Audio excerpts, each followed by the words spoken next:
welcome back to another episode. This is Dr. Betsy, and today we're going to be talking about the holidays and how to survive them. They're right around the corner, so you don't want to miss this one. So the holidays are typically a time of feasting, fun, and family. One of the things that's surrounding this time is there's a lot of food, and this may be a time where you're getting together with friends, family, some people you want to see, and maybe some others that you don't. It's supposed to be, according to the movies, a time of happy-go-lucky, joyous occasion. But for some people, this can be a time of immense stress. Maybe you're the person that's hosting the holidays and the stress of having to put on that perfect holiday dinner or have that perfect holiday gathering. Or maybe it's just a time of stress and anxiety for you being around a lot of people that maybe you just don't want to be around. Some people, this is a reminder time of people that we've lost, be very difficult and add to issues of depression and anxiety. The media always says that the levels of suicide go up during the holidays, but actually research shows that this is not true. But even this being not true, we really need to still be aware of things that could be happening during these times. Some people try to medicate themselves through the stress of the holidays with alcohol, drowning themselves in a bottle of wine, or maybe they turn towards drugs. With many states legalizing the use of marijuana, many people have access to these drugs, whether it's alcohol, marijuana, or other substances. One of the things we also need to consider about is driving under the influence and that those rates that occur during these holiday season. I'd like to encourage you to just stop and take a pause. Take a nice deep breath because there's hope. There's hope, and we're going to go through some options for weathering the holiday. Number one, if you find yourself getting stressed, anxious, upset, step away. Go outside. Take a nice deep breath. Deep breathing has shown to decrease cortisol levels and improve stress. Consider going for a walk with your family or go for a walk by yourself. Just being out in nature can make you feel grounded. Bring a book. Books are great ways to escape into worlds of fantasy, love. It's a good way to just kind of tune out the environment around you. Plus, it's great to bring on traveling for entertainment. Get on your phone. Find somebody that you do like to talk to and give them a call. Let them know that you care and that you're grateful for them. And also, this is a great time to just take a moment away. Just say, "Excuse me, I need to get this phone call real quick." Even if it's just to pretend to be talking on the phone, say some encouraging and affirmative comments about yourself. Like, "Yes, you are awesome. You're an amazing person." Nobody has to know that you're not talking to somebody else. Journaling. Write down things that you're grateful. Actually, the act of journaling, writing down your thoughts on paper, have been shown in research to decrease stress and anxiety. Also gives you a way to process things. Say that somebody's really annoying you. You can write it down safely in a journal. Close your eyes. Try meditating, whether that's just for a couple seconds to a couple minutes. Just tuning out the world can help you improve your stress levels. Sometimes when we're stressed, there's just a lot of activity that's going on in our brains. But by closing our eyes, it gives our brains a rest so that we can recover and get back to what we need to be doing.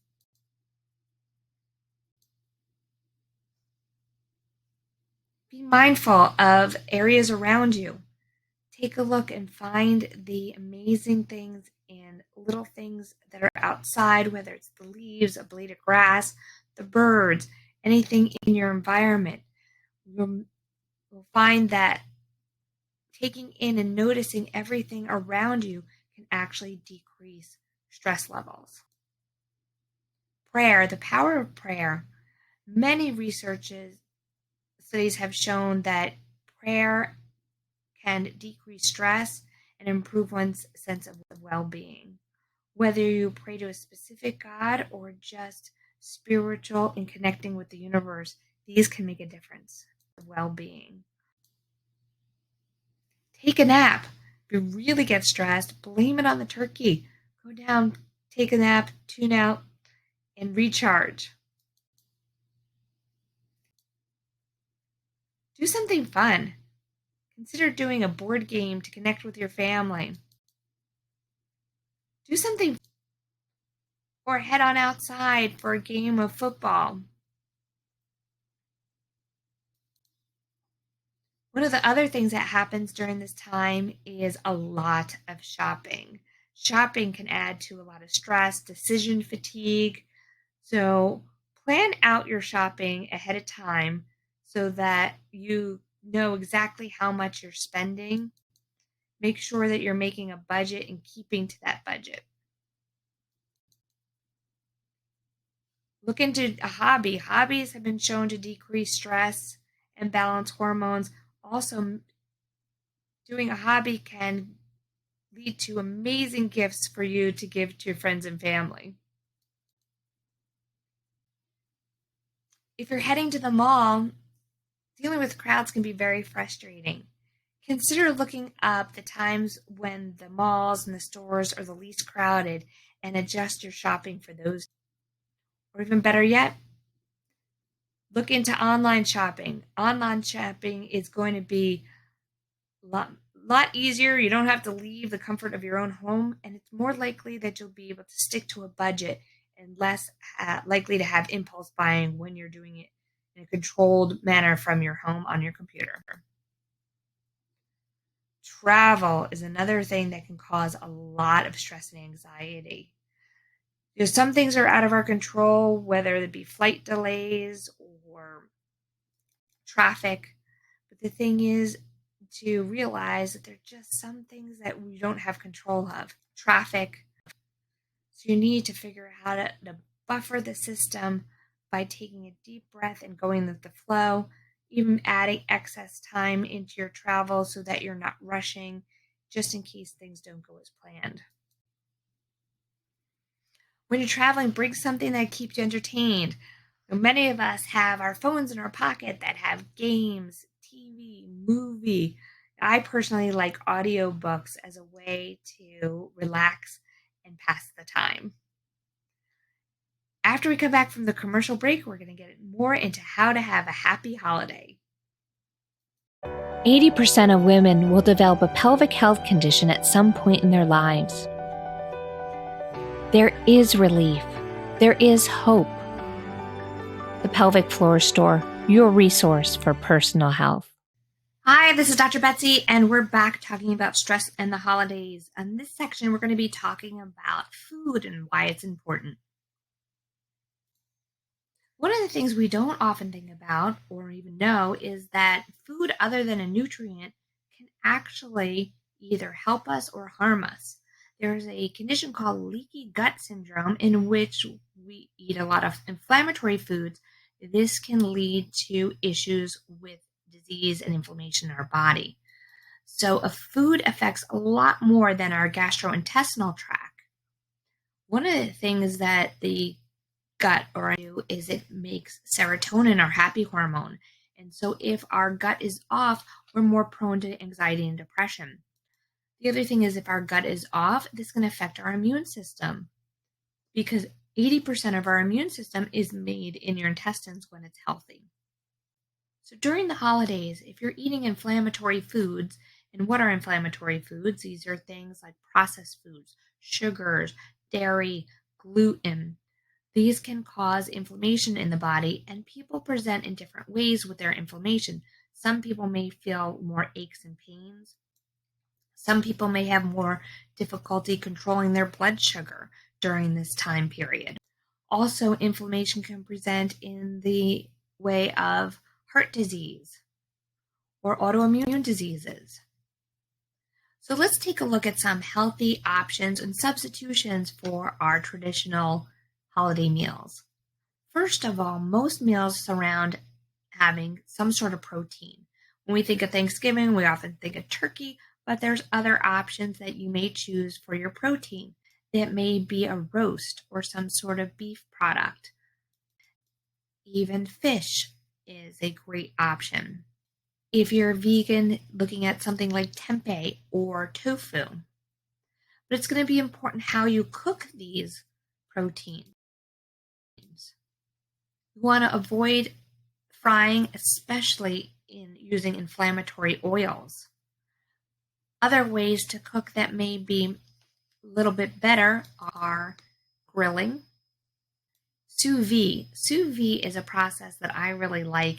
It's actually placing your protein or food products into a bag and submersing it under water and heating to a temperature. What's neat about sous vide is that the meat or food that you're cooking won't heat past that temperature. So it's a very controlled way of cooking. Baking is also a great option because you're not typically using a lot of oils or fats to process this food. Microwave is also a great way to heat up or cook some of your foods. Steaming. Steaming is a wonderful way using the heat from water to cook your foods. And the other things may be using a crock pot or an Instapot. The least desirable would be sauteing or frying, but the issue with sauteing is more so the oils that need to be used for these ways of cooking the food. When we look at the oils, you need to look at their heating point because as certain oils are heated, they can become very inflammatory. Some good options for cooking food are coconut oil, which has a very high heat point, high smoke point, so that one is a healthier one to be cooking with, along with avocado, which also has some anti-inflammatory properties to it. Olive oil, unfortunately, is not one of those oils that should be heated to a high temperature. It's got great anti-inflammatory properties, but is much better used either at room temperature or very low temperature cooking. Though sesame oil is an option that can be used at high heat. And ghee or clarified butter is also a great option. One of the interesting things about ghee is it's high in something called butyric acid, which helps to support the large intestines and colon. Now let's take a look at some of the inflammatory foods that are typical to the holidays. Mashed potatoes, unfortunately, because of the high starch and sugar content of the potatoes, and white potatoes specifically tend to be inflammatory. One of the ways you can substitute is leave out the white potatoes altogether or go for mashed cauliflower. Mashed cauliflower is a great option, and surprisingly, my kids love it. When you think of the holidays, sometimes you think of those recipes that are in the back of magazines, such as the traditional sweet potato casserole with marshmallows or candied yams. So one of the things is that these are high in sugars, especially brown sugar or the sugars from the marshmallow. You're better off replacing these with just baked sweet potatoes or use a non-sugar sweetener if you're going to make this recipe. Same thing with the traditional green bean casserole. Better option would be steamed green beans, and this is something you can just steam them and put a little bit of dill. There's so many wonderful vegetables during this time of year. There's so many options that can be included at the holidays. And don't forget, your traditional salad is always a great option. Another thing that you could forego would be the cranberry sauce. Cranberry sauce has high levels of sugar in it. The cranberries themselves are very healthy. Cranberries by themselves tend to be very bitter, and that's why they're often combined with high sugar. If you still want to go for a cranberry, consider recipes that replace the sugars with other options, which leads us into desserts. The holidays are surrounded with different types of desserts and cookies and pies that are traditionally enjoyed during this time of year. You don't have to give these up, but you may want to consider recipes substituting the refined sugar for other types of sweeteners. One of the types of sweeteners I like is monk fruit. Monk fruit is readily available, and I've actually tried the monk fruit in baking. I've used it to make muffins and cakes, and it tastes wonderful. Another option is using stevia. Stevia is a great option, comes from a plant.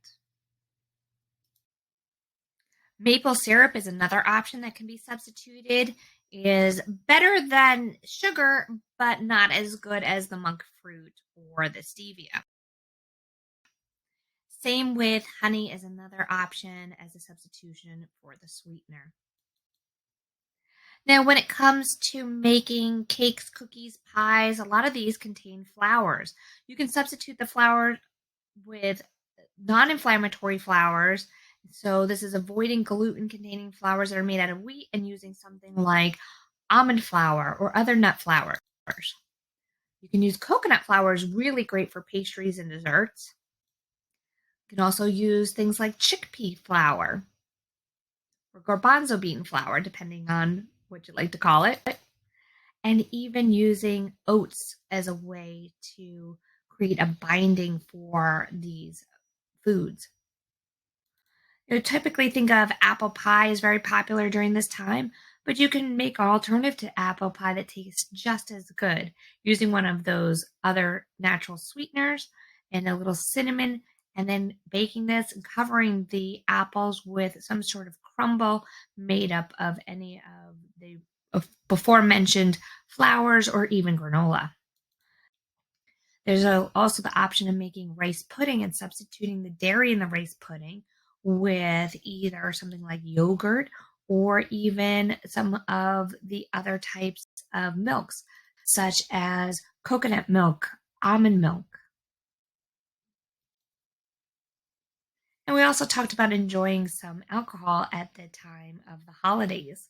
Now, if you're using it just as for social purposes and not as we discussed earlier, alcohol does have some great health properties as long as you find ones that are not um, made with chemicals, because there's a lot of chemicals that are used in the processing and the preserving of the wine. And so sometimes you have to do a little bit of searching in your local store for organic versions. Or my favorite come from two different companies, one called Dry Farm Wines and the other Scout and Cellar. And we have a discount coupon at dryfarmwines.com/greenleaf. Or if you go check out scoutandcellar.com/greenleaf.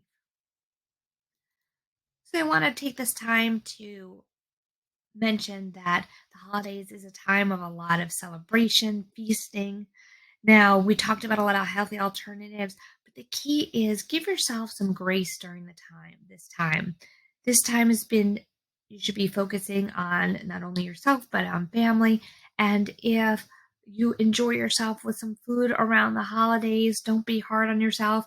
Going for a 10-mile run is going to fix dietary mistakes or little like oops.